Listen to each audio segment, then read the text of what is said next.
Hi, today what we're going to study, we're going to go into the 8th chakra.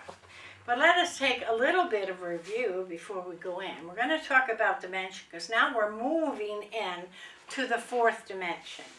Remember, in the 3rd dimension we had earth, we had the base, the root chakra, we had the sacral, we had solar plexus, the heart, the throat, the eye, and the crown.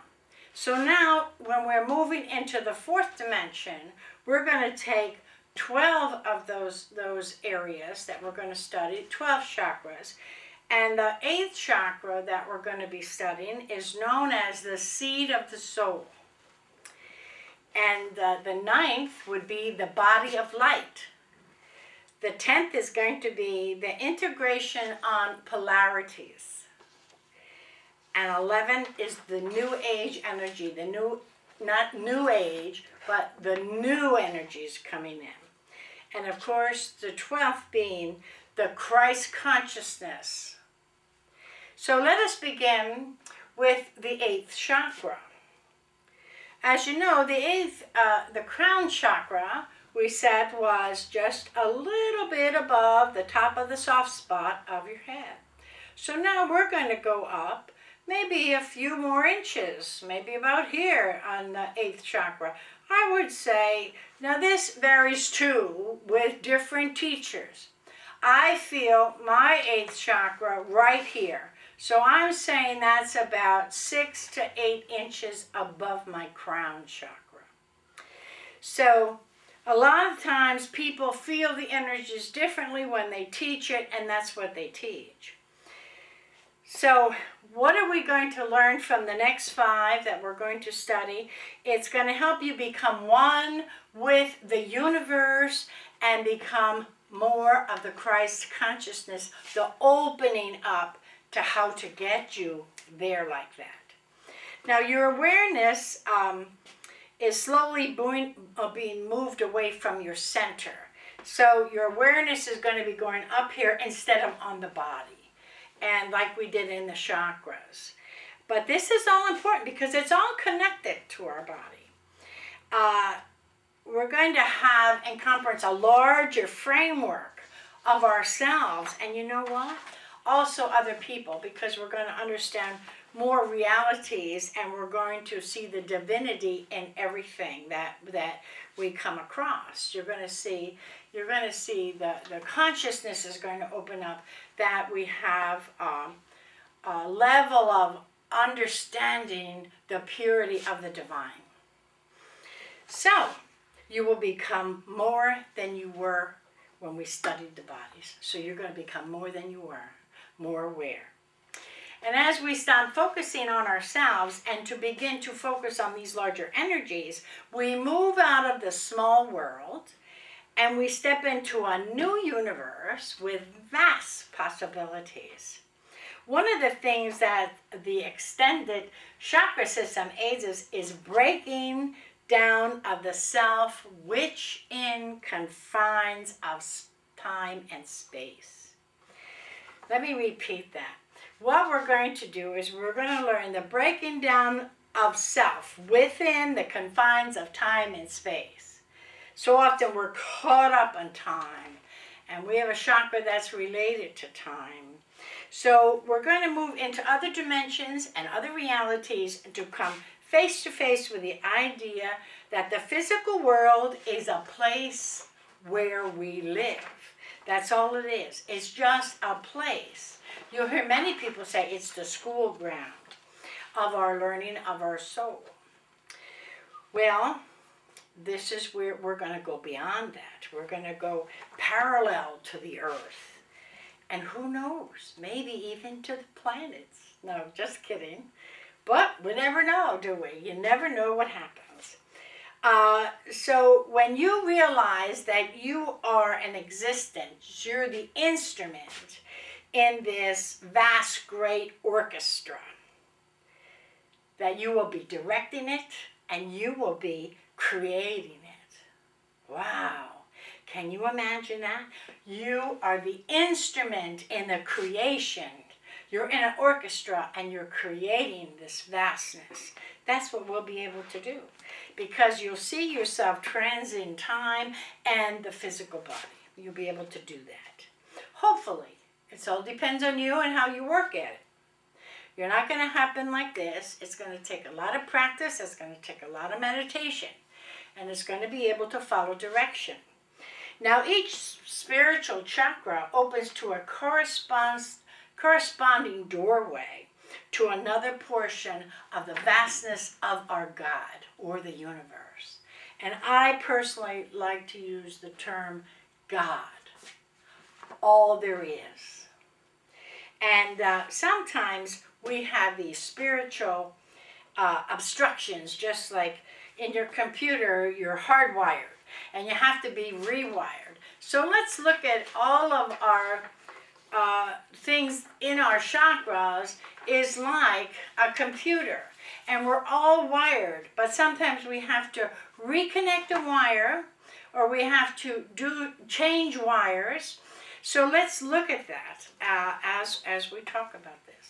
So as we know, as we said about the fourth dimension, this is going into the fourth dimension, and a lot of people talk about it, calling it the seat of the soul.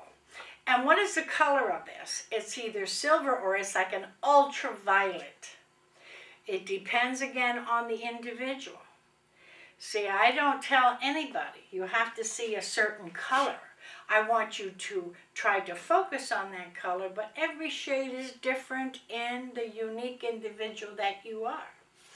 So, we know that this description of this chakra it's feminine, but it also has a male core. Now, when I'm saying it's female, it also has a male core. This is association also with the moon. It's associated with the night, the planets, and as I said, other dimensions. And guess what? Time. Remember I talked about time? So if we're caught up in time all the time, then we have a problem maybe in this chakra going on. If we always have to, time is a big issue for some people. So we know that the source is all past knowledge. This is the place where we get all past knowledge, and it's some kinds of karmic reactions. And it also has access to other dimensions that we talked about. And I believe it's the seat of timelessness. And it's also, I believe, connected to soul relationships. Now remember, this is past knowledge. So it could be like past situations. And the key here, as we're talking about it, is time. So if you know, sometimes we'll say, well, I don't have enough time, or I do this, I have so much time here and so much time there. And if you're, when there's an issue around time, I have an issue around time because I always like to be early. I always like to be on time. Now, I think that's only respect of who you're working with. Now, there's an old, I had a dear friend, Chief Lightfoot, who said, you know, the person who takes your time is a thief. He is stealing part of your time, and your time is as valuable as theirs. That's where I get a little excited sometimes when I'm in a doctor's office and we sit there and it's our time too. You know, it's our time too, but sometimes they put too many people in for what? Money. Okay, so let's go back to this. This is the energy type is in and out. It's always giving and receiving. This is the energy that we have here. And the physical, of course, communication is balance, time, and planning. Remember, we talked about creating. And the balance, we need to balance to do all things in planning. And the psychic communication, it's the access point with past life information. And also you can have present life data in there. But it's usually like past life. This is the part of the psychic communication. And there's some people out there that can give you a past life. But I believe that when you open up this chakra, your past lives will start flowing to you. As maybe you go to another country and you say, I know I was here before. It doesn't say that you're a queen or you're a king. I remember, there's only so many Cleopatras in the world. And so often you want to just leave when people tell you that. Because it's just not true. It's just a made-up thing, probably. I said probably. Also, intuitive communications. This is where we get a lot of our intuitive communication from. And also, this is the destiny points where the soul's decision, our soul made this decision right here in order to come in to be born. This is where the soul has made that decision to come into this body. And so that's why sometimes they change their mind. And I believe sometimes when they change their mind, we have abortions, medical abortions and other things. So this is my truth and it's not everybody else's. But also I believe the soul knows before it was born who it's going to, and you kind of choose that. And also we can change. This is a place where we can change our decisions in life. That's why the soul comes in for a month or so and decides, hey, I don't want to be here, I'm leaving. And it's called medical abortion or miscarriage. So this is where I think a lot of it, we have these. The problems, as I said, the biggest problem here is time. Time issues. This is a big problem in this. When we have time issues, their third chakra is completely out of balance, or they have something interfering with their wiring here. Also, they have difficulty in relationships. Now let's remember, if you know anybody like this, difficulty in relationships, and they have chronic problems. There's always a chronic issue, and always within themselves. They think of only themselves. They don't extend that out to other people because of what? The biggest thing is fear. And these can be carried over from what? A past life issue. Brought from a past life, So we know this is the place too that every record is kept. So we have our thoughts and our deeds and our incarnations are held in this chakra. You'll say, wow, that's pretty close. I thought it would become up higher. No, because this is one step above where the soul enters into the body. This is the area that they choose. This is where they decide, hey, I think I'm going to be born. So also in this, we have a lot of etheric cords. And these cords, all our cords touch people in other lifetimes as well as here. So sometimes we have past life connection cords. Sometimes we have to work on this. And we often hear about a silver cord. Now, a lot of times, this is really not proven. Where the silver cord, we know the silver cord is connected to the monad. What is that? It's spiritual. In metaphysics, it means the indivisible, indestructible unit that may be the basic element is a cell. That one cell of you. That's your monad. Everyone has one. The 8th chakra also is considered, like I was talking about the silver cord. So we don't know. We know the cord comes in and we know it's connected. But no one truly knows how when you die, how the spirit and the spirit leaves. We don't know that yet. Some say the breath. I'm not saying it's the breath. You don't know. I don't know. It has never been measured. No one can tell how, some people see it just lift up and leave. Who knows? I don't know. And I don't know if anybody else truly knows. I would like to meet the expert who does, because I've been with a lot of people that were dying, and I feel the presence when it leaves, but I can't see it come out of the body because I haven't seen that. So, in this chakra also holds our karmic residue. Now, the residue is just gook that was from past lives that maybe we need to correct. And it can be held for many lifetimes. This isn't just a past lifetime. You know, we all lived many, many, many, many times before. So if we don't get rid of all of those actions in this lifetime, we have to redo it again. And so we have to get rid of all that residue. And that's where you see sometimes people work on that when they do certain types of healing, where they do cord cutting. Now, I know very little about that, so I wouldn't know about it. But I know there's a lot of good cords up there that I think it's be better to just work them out instead of having them just cut off, because that, I don't know what that could do. So I'm not versed on those. And when we get rid of some of this residue, this is when our chakra begins to open and expand to a new spiritual awareness. And that awareness is set into motion. It starts to move. And the individual sees him or herself in a part of an extended community of beings.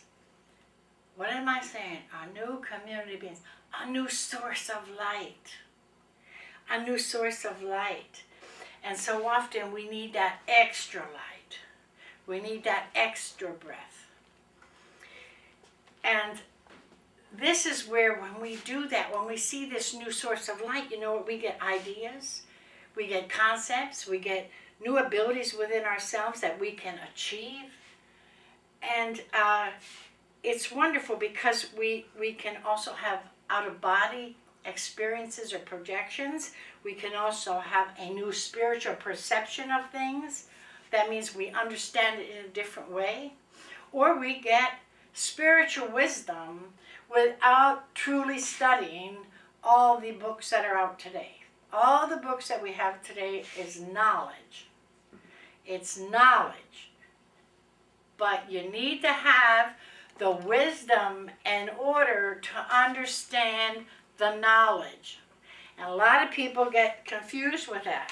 So when you read a book and you think you got to get the wisdom to go with that book, because that's how a lot of holy books are. You have to have that extra wisdom, that extra light to understand it.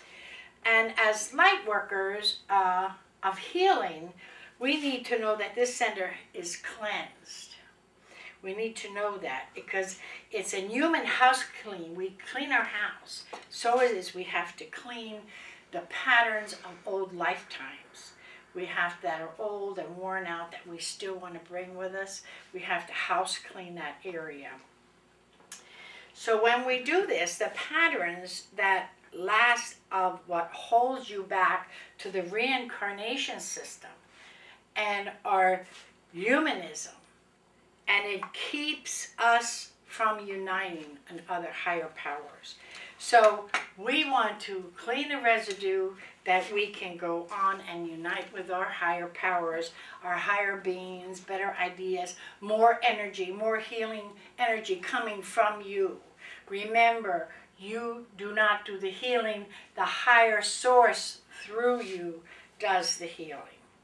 And when this center opens up, you become aware of the larger energies. Remember I said there's different levels of everything, different levels of energy within the entire system, within the dimensions. Because in the dimension is a dimension. Like they may say the fourth dimension, well there's many dimensions in there. And subdivisions of dimensions. So this is such a unique system that when we work through it, we can have all that we need to have in life. And it'll be easy for us. We won't have to work so hard at it. Because you know what? We're just going to know. Our old habits are going to fade away. And we know that we're going to extend ourselves in a higher community of energies and not have the old patterns. So when this takes place, it has to be a natural process. You can't force it, because when the individual is ready to go of their humanism and grasp onto something larger than themselves, then they truly will become limitless, selfless, and timeless. Wow.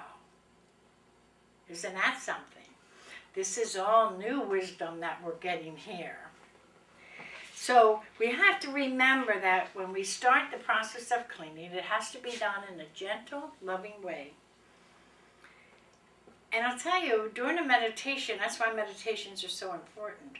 Because in meditation, those karmic connections can arise, and some of them can be painful. But remember, we always tell you to wrap yourself in a cocoon, and it's just an old thing, and it will not hurt, and it's going to be eliminated. That's what we have to remember when we go into a meditation. And the guided meditations allow you to do that. So when we have this, you become, no one can do it for you. I want to tell you, no one can say, I'm going to open this up for you and blah, blah, blah. You have to do it yourself. And I hear so often they'll say, well, we're going to activate all these things. And I believe, yes, I think activation is fine. But I also believe you have to work in order for that self-activation to open up. Because why would someone else want to do that for you? Think about that. Instant. Is that really good for you? Do you like a baked potato or do you like instant potatoes? That's the difference. That's the difference. So, like I said, there's a lot of things out there, but this is not my way of doing it. I like the way I was instructed to do it, and I'm sharing that with you. But it's only my truth. So how do we start discarding all of these? How do we become all what I just talked about? Number one, in our classes we teach desire. First of all, you have to have the true desire in order to want to reach out, help yourself, help others. And with that, then you have to have dedication. So you can't say, well, I'm going to meditate tonight, then tomorrow I'm going to go to a rock concert. Or no, I don't have what? Time. That's what you'll say. I don't have time to do this. How often do you hear people say about time? And you know what? All you truly need for a meditation is 10, 15 minutes. You don't need any longer. With full concentration and the desire to open up, to get rid of all of these things. And then, of course, you have to have the discipline. What I tell everybody is try to find a time and a place where you meditate. And maybe it could be in front of your sacred space, your sacred altar, or whatever. But try to make it at a certain time. Get up 10 minutes earlier. Get your shower and meditate. You'll find out a difference if you have to go to work. Your day will be different. You'll have new ideas. And when I say meditation, and I also... mantras are very important sometimes in a meditation to keep you focused. Sometimes we have, we tell you focus on your breath. But if you're alone and you see that you're wandering around, start doing a mantra, a sacred word. It could be anything to help you keep centered in your meditation. All these are very important, working with your spiritual energies. All of those things I mentioned. So it's entirely up to you. Traditionally, the seventh chakra is a chakra that connects you to your highest good of the what? The physical body. Now we're working on the divine level. And you hear a lot about ascension and so forth. You need to do this in order for the ascension. Okay? And with that, I want to say God bless you. Hi, today what we're going to do is we're going to talk about the ninth chakra. We had the eighth chakra the last time, and now we're going to talk about the ninth chakra. Now the ninth chakra, of course, is above, approximately, it's above your 8th chakra. Now, as I said once again, everybody feels it at a different place. So sometimes it's the crown chakra, 8 inches, maybe about 16 inches above your head. Some people say it's a little more, whatever. Everybody feels it differently. And this is constructed of many fibers that go up. These are fibers or spokes that go up from it.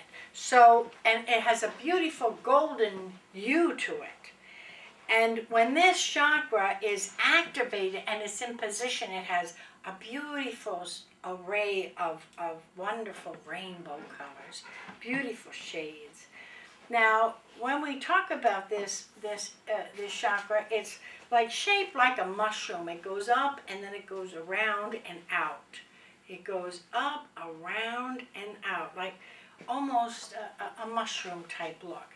And this contains, in this mushroom, in this chakra, it contains the symbols, it contains patterns, everything that's important to the individual.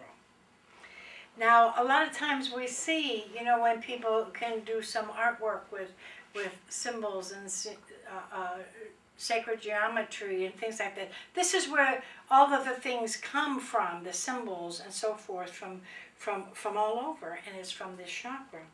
And this chakra has the ability to channel energy from God, to mold your life, and to create and change the soul itself.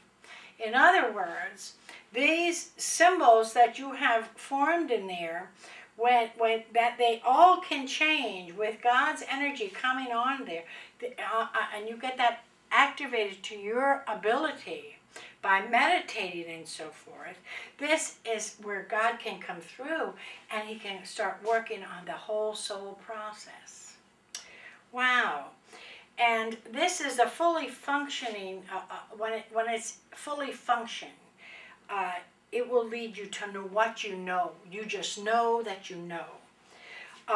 You'll know what you're feeling, what you're thinking, and in loving expressions, you'll see the vision of a divine purpose and in timely manner.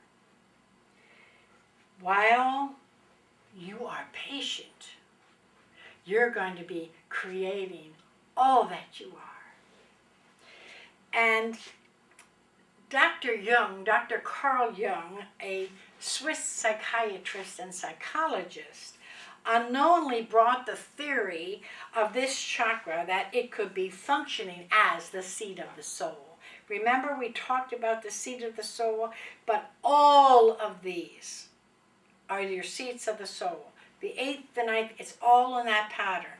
All of the soul's contact is within these chakras. And you'll find out how that can mold. And it's also images that you receive. Numbers come in there. Numbers. And and he taught his counselors on this level that all of it comes from these above chakras. So, and Dr. Gerber, who wrote Vibrational Energy, states that the etheric body is the energy growth template for the physical. That means all of this about the etheric, your auric body, remember? All of this, that's what he's talking about. That's the template for the physical. Because what happens?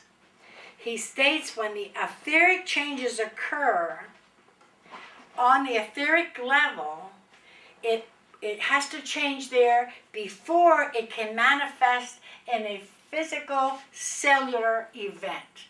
So, as healers, this is part of a healing pattern, of course, that all healers should know. Not all healers are taught. I was taught by a wonderful man, Robert Chazan, that healing, before you touch the individual, you cleanse the aura. Look in the aura to see what is dark, what is light, and move from out here, move in. Do one etheric level at a time, because all ailments are somewhere in the etheric before they are into the physical. So he is saying, Gerber wrote right here, everything's on the etheric level, and we can change that etheric level, and then we can change the body. Wow!